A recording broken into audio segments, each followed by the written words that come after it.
नमस्कार, मैं हूं धनश्री और आप देख रहे हैं ARK न्यूज। आइए बढ़ते हैं आज के कुछ ताजा तरीन खबरों की ओर। राजधानी भोपाल में उपनेता प्रतिपक्ष हेमंत कचारे ने मीडिया से चर्चा करते हुए विधानसभा सत्र को लेकर बताया कि कांग्रेस पार्टी के विपक्ष के रूप में जितने भी जनहित के विषय हैं, चाहे वह बजट से जुड़े हुए, विभागों से जुड़े हुए हैं, कर से जुड़े हुए हों या जो भ्रष्टाचार चरम सीमा पर फैला हुआ है, जिस तरीके से छात्रों के भविष्य की हत्या हो, चाहे वह नर्सिंग घोटाला हो या अन्य किसी भी विषय के, चाहे ऊर्जा विभाग की बदहाली हो या फिर महिलाओं से झूठे वादे के हों, तो सरकार से चर्चा करेंगे और कोशिश करेंगे कि जनता काम प्रभावित ना हो। वहीं उपनेता प्रतिपक्ष हेमंत कचारे ने सैम पित्रोदा के मुख्यमंत्री मोहन यादव के सवाल उठाने को लेकर बोला कि बीजेपी को अपने गिरेबान में जाकर देखना चाहिए। पूरी तैयारी है कांग्रेस पार्टी की विपक्ष के रूप में।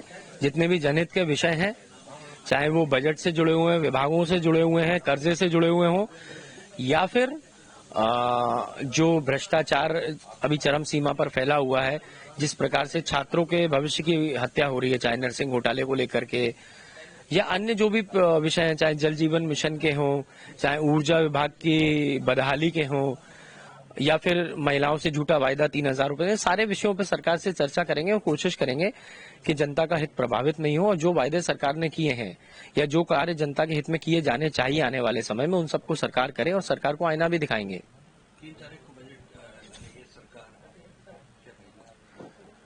ये मेरा एक प्रश्न है और प्रश्न के साथ साथ आरोप भी है कि 3 ही तारीख सरकार ने क्यों चुनी है बजट लाने के लिए। मैं कारण भी बता देता हूं। असल में 3 तारीख को सारे महत्वपूर्ण विषय नर्सिंग घोटाले को लेकर के, चिकित्सा शिक्षा विभाग को लेकर के लगे हुए थे और सारे माननीय विधायकों के प्रश्न को इस पर चर्चा होनी थी और उसके लिए 3 तारीख में सारी चर्चाएं होती। लेकिन 3 तारीख में अब सरकार के पास इनके उत्तर थे नहीं।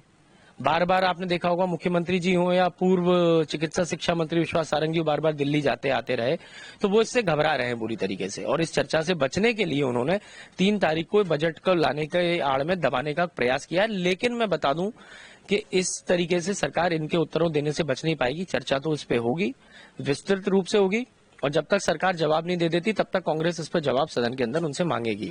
लेकिन सरकार की मंशा साफ है कि अपने कुकर्मों को दबाने के लिए सरकार कितनी ऊंची हरकत कर सकती है।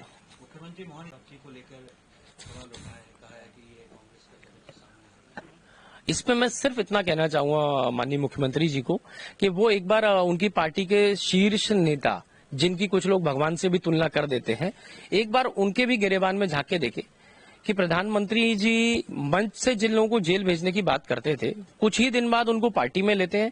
न सिर्फ पार्टी में लेते हैं, उसके बाद उनको सर्वोच्च संवैधानिक पदों से नवाजा जाता है और सारे मामलों को रफा दफा कर दिया जाता है। तो इससे पहले वो उनके चरित्र के बारे में बता दें मुझे, जिससे कि मैं आगे उत्तर दे पाऊं। तो पहले इस बारे में उनसे उत्तर दीजिएगा, फिर मैं उनके आगे की इस सवाल का उत्तर दूंगा। आज के लिए बस इतना ही। ऐसे ही खबरों में बने रहने के लिए हमारे चैनल को लाइक, शेयर और सब्सक्राइब करना ना भूलें।